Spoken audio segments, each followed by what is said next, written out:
Yes, I know what your reactions are going to be, or are already, right? Oh, this move, I already know this move. And you'd be right, this move is by no means a difficult move, and a lot of you guys will already feel like you outgrew this move by like so long ago, right? But, like I always say, just because a move is easy or simple doesn't mean that it's bad. And you might feel that this move, that you already outgrew this move, but that doesn't mean that this move, the Cut Deeper Force, has outgrew its utility, because it very much so is something that is still very much so useful, especially considering its variants, and also one particular use that that I actually haven't seen people talk about a lot. So yeah, that's why I am discussing the Cut Deeper Force. So most people would actually associate this move with someone named Edmund Balducci. I think that's how you pronounce it. It's Italian, probably, right? So in fact, some people even call this move the Balducci Force, but the truth is this move actually predates him. But before we get into the modern variants of the Cut Deeper Force, let's just get into some precursors, some earlier variants of the Cut Deeper Force, which aren't exactly like our modern day Cut Deeper Force, but they do share some basic similarities with our modern day Cut Deeper Force. So the very first sort of force that has a similar procedure would be found in Shh, It's a Secret back in 1934 by Theodore Anman. So that is, there's a move in there called the 203rd Force by Henry Kreis. That one required a setup, a very particular setup, and you needed a double backer, and it only required one single cut and turn, as opposed to our modern day cut turn and then another second cut turn, right? So that one was slightly different, but again, there is a very noticeable similar procedure. The second sort of precursor to the modern day Cut Deeper Force was in the Jinx Summer Extra back in 1936. In that sort of article, there's a move called the So Simple Force by Lynn Searles. I actually don't know how to pronounce it, but it's Searles. So again, it's a different sort of general handling, but it does retain some sort of key element of the Cut Deeper Force, because in that one, it is again one cut and then one turnover, and then there's a spread involved in that move. We'll talk about that one a bit later on, but again, it's a very similar sort of procedure, and the core idea is there. Now for the moves that actually fit our definition of our modern day Cut Deeper Force, the very first entry actually again predates Edmund Balducci. So that was found in the Sphinx, volume 45, number 5, back in 1946. It is actually it's actually not sort of described as its own move. It was actually found as part of a routine called Another Do As I Do by Sam Mayer.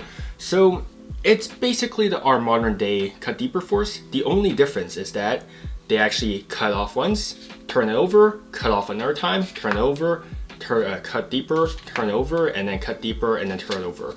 So they cut and they turn basically a total amount of 4 times, as opposed to our modern day cut deeper, turnover, which is done twice rather than 4 times.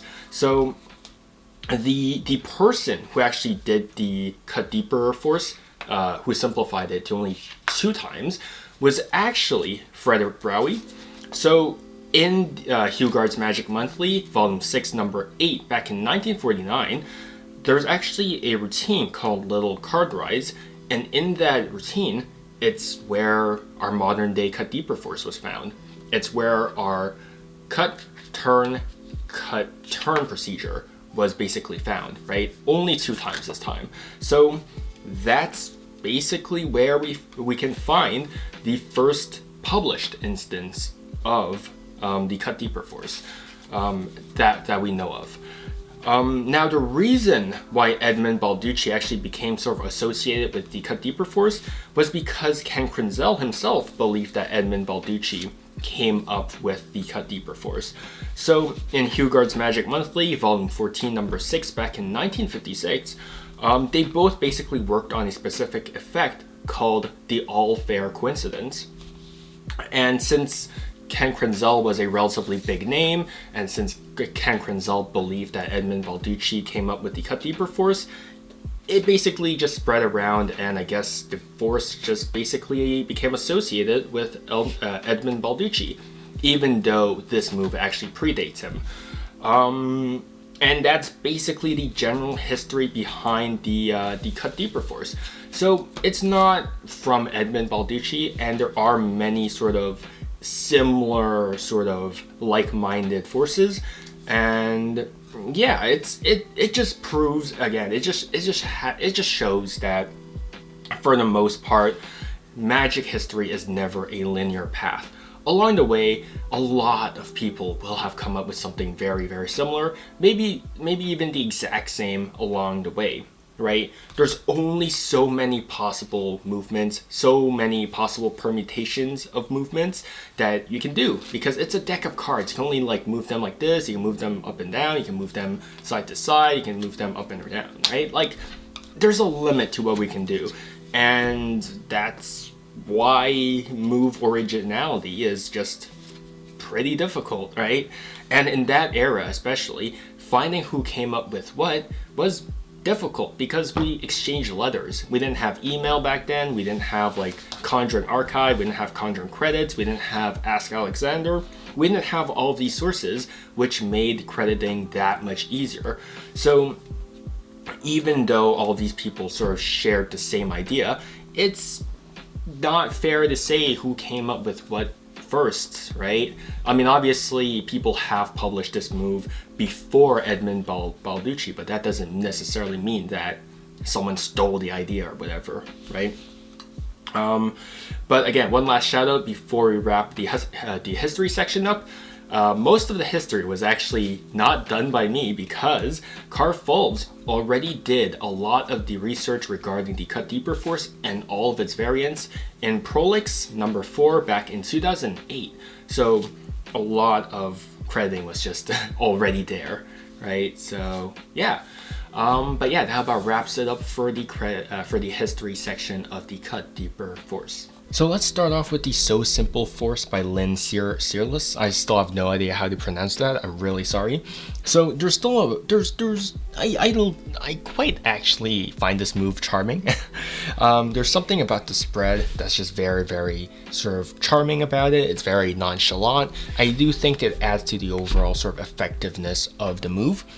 The thing is though, is that there's a very, very big discrepancy with the move. And I'll talk about the discrepancy a bit later on, but it is very discrepant. So I wouldn't necessarily recommend you to use it, but I do like this very, very casual spreading of the cards.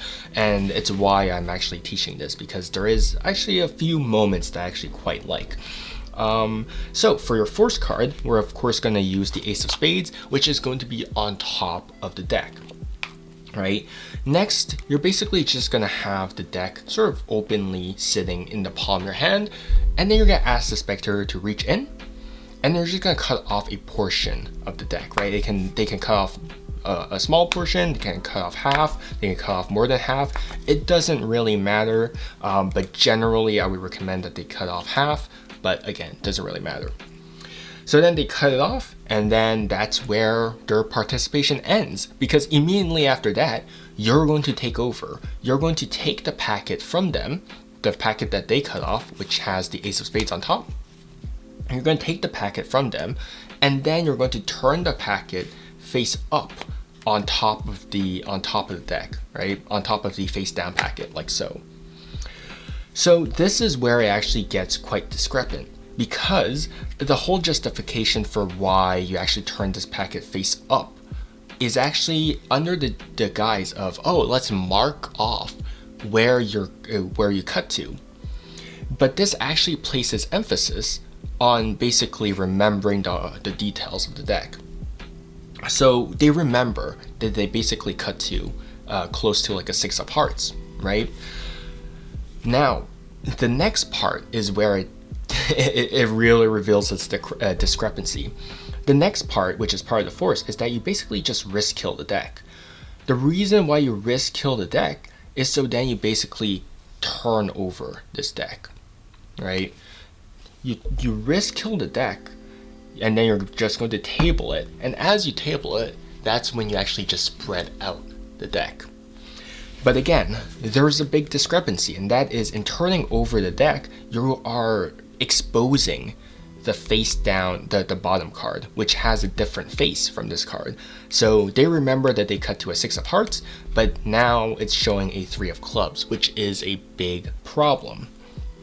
But that is part of the routine. So 6 of hearts, you risk kill the deck. In doing so, you reverse the deck. And now what you're going to do is that you're just going to spread the deck out on the table. And now you're just going to say, okay, let's see which card you cut to. And then you basically just go through the deck and you up jog the first face down card, because that is the card that they cut to. And of course, because the Ace of Spades started on top of the deck and then reversed the entire deck, this first face down card will be the Ace of Spades. Alright, so that's the general premise of the So Simple force. So again, very discrepant because the face of the deck literally changes in front of their eyes, right? Goes from 6 of hearts to the 3 of clubs.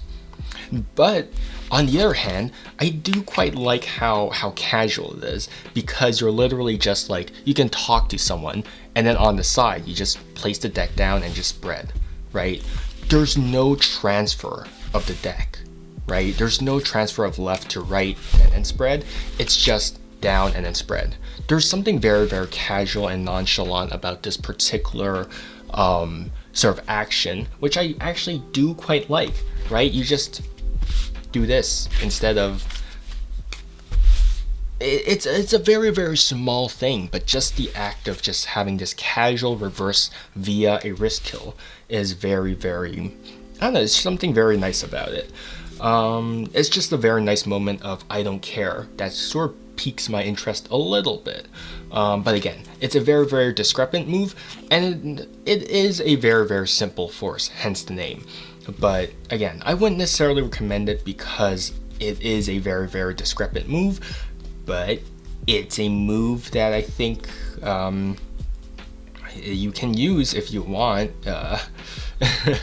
Just make sure that you're casual enough about the entire risk kill, and don't draw attention to the face of the card. But other than that, that is the So Simple force by Lynn Searles. Whew.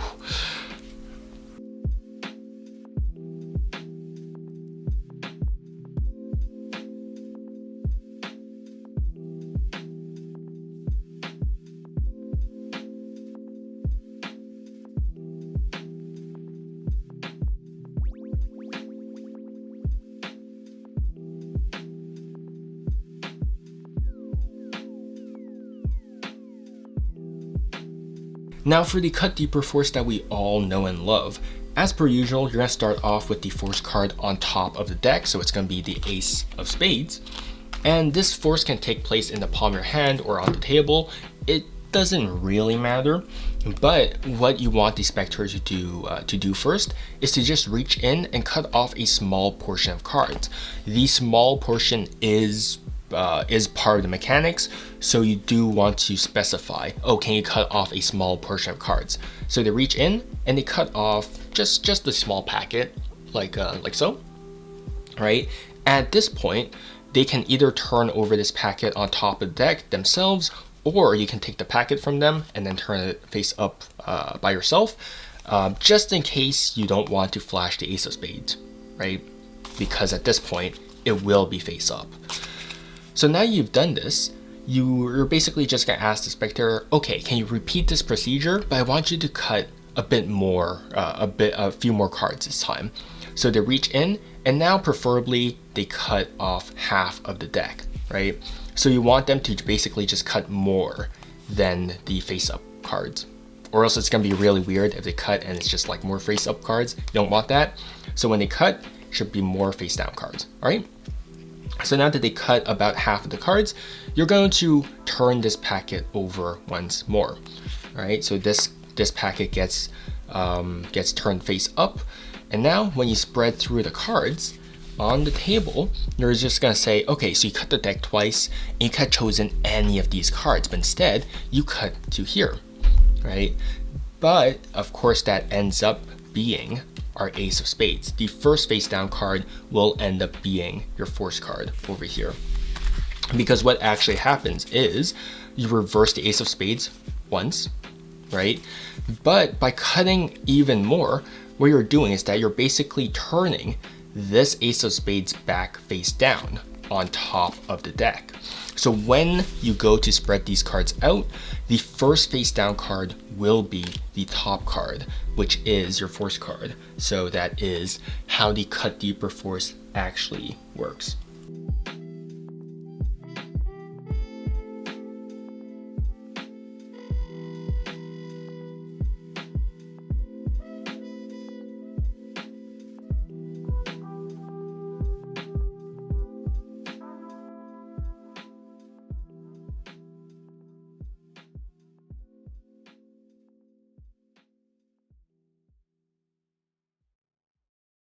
Now, one very simple act to really elevate the move that I've seen Franco Pasquale do is this sort of little subtlety. It's something that's sort of reminiscent of Leonard Green, but essentially what you're going to do is that you're basically just going to take your two thumbs. You're going to place them on top of the deck, close to the short edges. So you're just going to apply the slightest bit of pressure. So then when you actually just move your right thumb upwards and your left thumb downwards, you're just going to twist the deck into basically a card rose, like so. All right, so it's a very, very smooth action. You're just going to place them, twist, and that's it, right? Now, from this position, you can also just, you can basically just do the cut deeper force from there. All right, so you're just gonna reach in, ask the specter to just reach in, cut a portion of the cards, like so, and then you can ask them to cut even more, like so, right? And just from doing that, notice how messy the deck looks. It's a very, very small thing, but just having this general sort of chaotic look to the deck actually helps with the overall just sort of look and feel of the force, because now it doesn't seem as just proper as before. Now it really looks like there's some randomization to the deck, right? You just do this, cut off here, there we go, and then reach in, cut off even more, and now when you spread it, it just looks like a mess. So this sort of invokes an image of like a shuffled deck and all that stuff, an uncontrolled mess of cards, which does help with the move, because one thing with the cut deeper force is that it's too proper, right? You're like, oh, let's lift it up and everything's square, let's lift it up and everything's square again. But when just adding a card rose, you can actually just make it look that much more chaotic, which will, I think, elevate the force. Right, just do this, cut once, cut twice, and that's it. Or you wouldn't even have to do a card rose realistically. You can honestly just, if you want, let me just get the ace of spades out. If you want, you can actually just do like the world's laziest casino wash, as long as you just keep track of where the ace of spades is. So you can just do this, wash the deck and whatever, right? Just keep track of where the ace of spades is, reassemble the deck, don't square anything up, and then ask them to cut, right?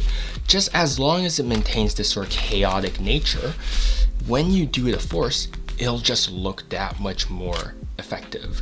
Mainly because everything feels uncontrolled, everything feels like a mess.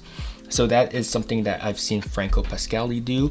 So yeah, that is a nice little salty that you can do with the cut deeper force. So I know it's called the cut deeper force, but most moves aren't actually one trick ponies. You can actually use them for way more than their name implies, right? So one neglected, wow, that's a word. One neglected application of the cut deeper force is that you can actually use it to set a key card. All you really need to know is the top card. So for explanation purposes, again, it's gonna be the ace of spades, but it can be really any top card as long as you know the identity of it, right? So what you want to do is that you want to have a card selected, which in this case is going to be the 8 of spades. You're just going to set it aside. The spectator is going to set it aside. And what you're going to do is that you're going to look away. You're going to look away and you're going to spread through the deck. And just having a small amount of cards in your right hand, you're going to turn it over on top of the deck, and you're just going to openly spread these cards out and say, oh, you could have selected any of these cards, right? But in doing so, you are setting up for the second phase of the Cut Deeper Force, because now you're going to spread past these face up cards, and then you're going to take these face down cards, take everything in your right hand, turn it over on top of the deck, and now you can redo the same procedure again. And you also could have selected any of these cards as well. And now your right hand takes all of the face up cards and then breaks it apart, right? So all of these cards will be face down and all of these cards will be face up. But because you're basically just doing a Cut Deeper Force, the top card of the face down packet will be your Ace of Spades, will be your key card. So when they actually just return this card into the deck, it's going to be placed directly on top of your key card. So you have your selection, which is the Eight of Spades, and it's going to be on top of the Ace of Spades, right? So once they return everything, you're going to take your cards and you're just going to turn them back face down on top of the deck. So now it feels like it's genuinely lost, but when you actually spread out the deck, you'll see that we have our selection and then we have our key card right next to each other. And that's just done using a very, very basic Cut Deeper Force. So it's a very simple application, but it's still using the same mechanics, but just presented differently. And I actually do prefer it as a key card, as a key card, just the locator, I guess, over just the force, because there's just something about just the carelessness of, again, spreading through the deck and then just doing this, and it places less emphasis on this flip-flopping action, which is very characteristic of the Cut Deeper Force, because then the Cut Deeper Force is a lot of just flip-flopping, right? But because they already have a card selected, this action doesn't seem as important. It's just sort of just random, it's sort of chaotic, but you are maintaining control over the deck, right? So there's just something a bit more appealing to me for the key card application than the standard force, because again, less emphasis on this weird flip-flopping action, right, which I don't like, but it still maintains all the characteristics of the Cut Deeper Force. So that is something they can do with the Cut Deeper Force.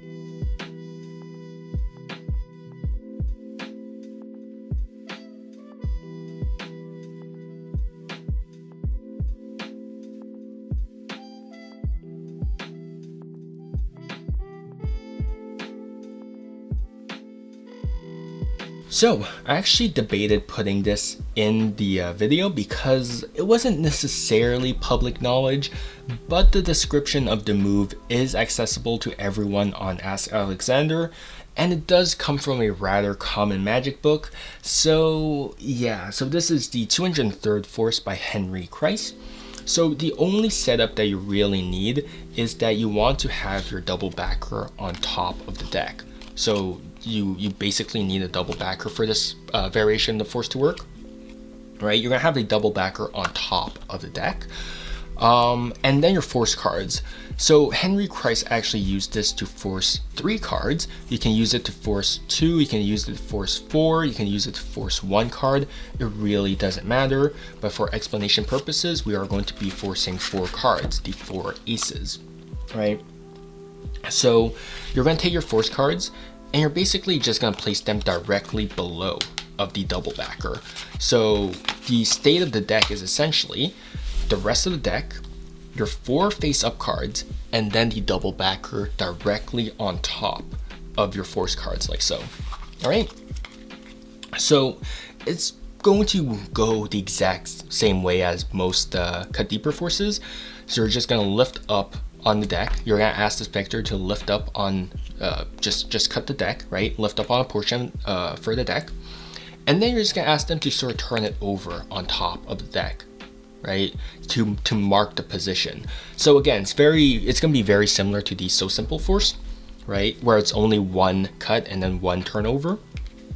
Now at this point, you're going to pass it on to your right hand, and you can just spread the deck, right? You don't need any wrist kills, you don't need any of that. You just spread the deck, and then you could just say, okay, so you could have cut to any of these cards, but you cut to directly here.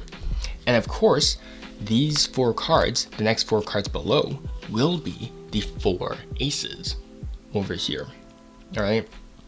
And the reason why this works is because right below of it is the double backer. So in the whole procedure, how this works is, because these cards are face up, the moment that you turn this packet sort of face up like so, you are turning these cards back face down.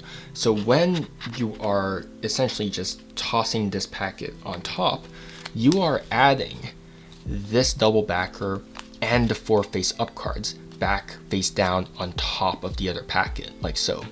All right, so this just goes on top, and then when you spread the deck, they can't tell the difference because a double backer will always show a back.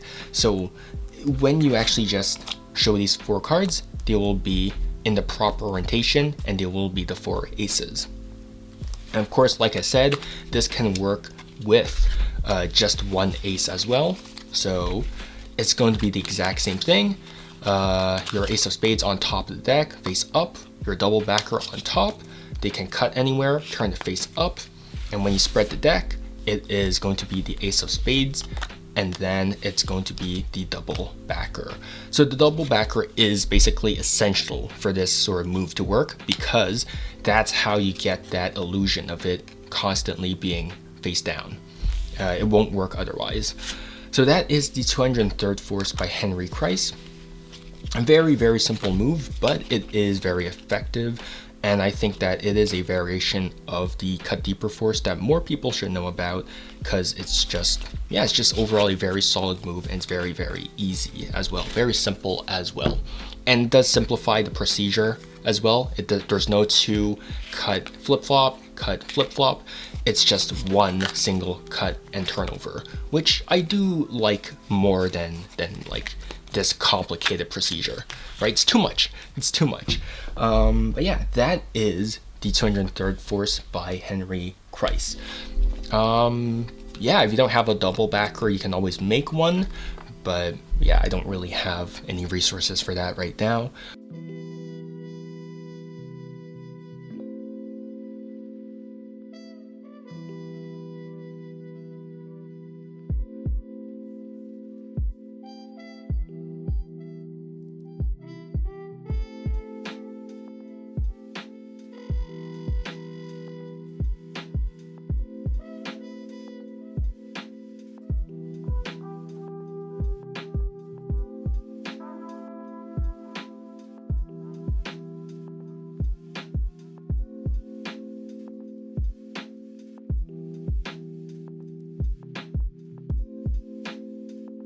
So if you want to learn more about the cut deeper force, and basically a lot more of how you can actually use it a bit more deceptively in different contexts and different routines, you can look at Shh, It's a Secret by Theodore Anman.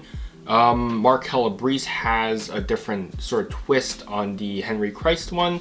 It's called The Final Boss by Mark Calabrese. There's the Magic Intel Instagram page. It's a private page by Franco Pasquale, and there he basically posts a whole bunch of different sort of ideas. And so yeah, you can of course just show and prove that you do card magic, and he will accept your follow request. There's Second Wind by Aussie Wind. Love everything that Aussie does, so of course feel free to check it out. There's The Nth Degree by John Gustafaro. Of course, a very, very nice, well-rounded magic by John Gustafaro, so again, check it out. And finally, there's Talk About Tricks by Joshua J. Two very, very heavy books, so it's gonna be a bit more pricey, but of course, you won't only be getting card magic, you won't only be getting the Cut Deeper Force, you'll be getting a whole bunch of different things from different magicians, which is why I tend to recommend Talk About Tricks. So yeah, those are different resources that you can all look at. And that is the Cut Deeper Force. Again, nothing really in particular that's new here. And I'm not the biggest fan of the idea of cutting the deck and then turning it over on top of the rest of the deck. I do think that it's a very, very bizarre procedure.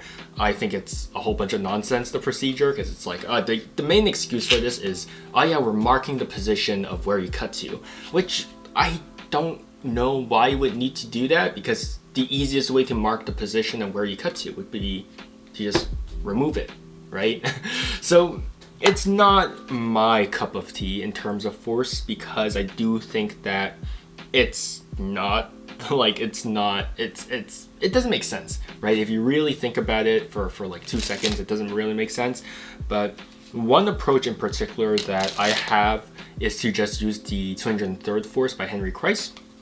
And then instead of deliberately turning over this top packet and then completing the cut, what you just do is that you table this packet and you just toss it on top, letting this top packet just sort of smear over the rest of the deck. And in doing so, that smear will hide the face down cards getting added onto the other packet. And that's how you would actually just complete the force. It's a lot more casual. And yeah, I'm still not the biggest fan of it, but I'm just trying to find workarounds around just this action, right? I just don't like it. I don't really like the justification for it either. But yeah, just because I'm not the biggest fan of it doesn't mean that you have to sort of entirely brush it off, because I do think that this is a good, easy, and reliable force. I just think that there are better forces out there they can use because of this inherently sort of weird structure to the force, right? And it's just a whole weird thing. But yeah, again, like I said, there are certain utilities like the keycard application that don't revolve around just having this sort of weird thing to force and to select a card in, right? I do like the keycard application because the attention isn't on sort of having a card selected and marking a position, right?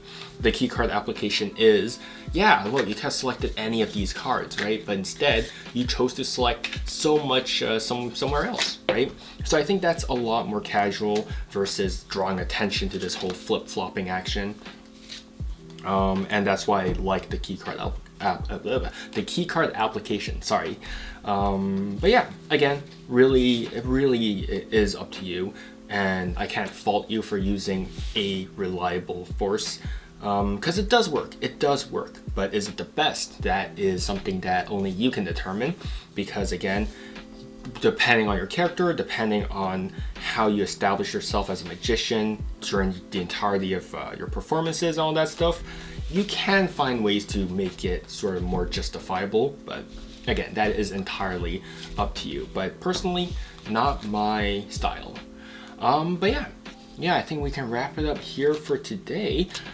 Stay safe, stay healthy, keep researching different forms of magic, no matter how simple, no matter how difficult, because you never know when it's going to be useful, and you never know when you're going to learn something from it. And so, yeah, take care, and yeah, all that stuff. Yeah, see you guys on the next one.